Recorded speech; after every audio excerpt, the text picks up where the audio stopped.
Okay, here's my Stihl MS201 chainsaw, and the kill switch wasn't working, so just a super quick video to show you how it looks like and just how to clean it so it works again. So you can just pop off the cover here. It's 3 screws, they're T20s, and just pry it off upwards very slowly just so you don't knock any of these bars off. And inside, just to show you how it works, got a little gold piece of metal that goes right through the orange thing here, and down here is the ground.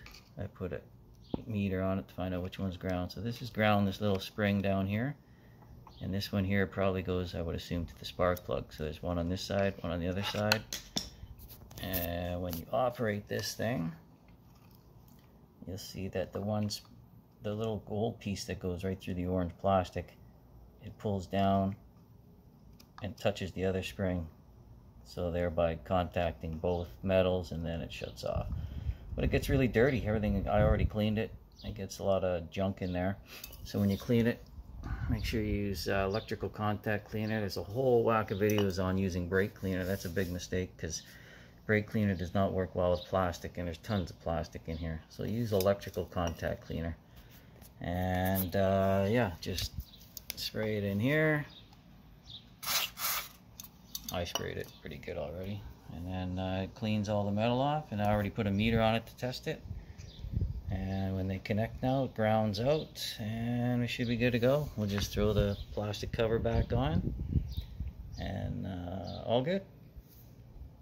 Oh, thought I'd add one more thing here. I saw somebody that had a quick fix.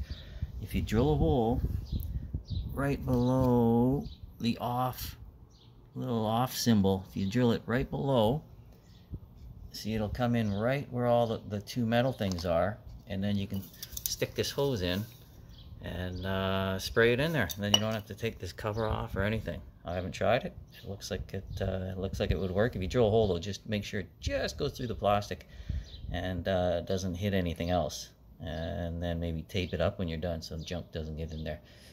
Here's a bit better video of where to drill a hole in case you want to go that route.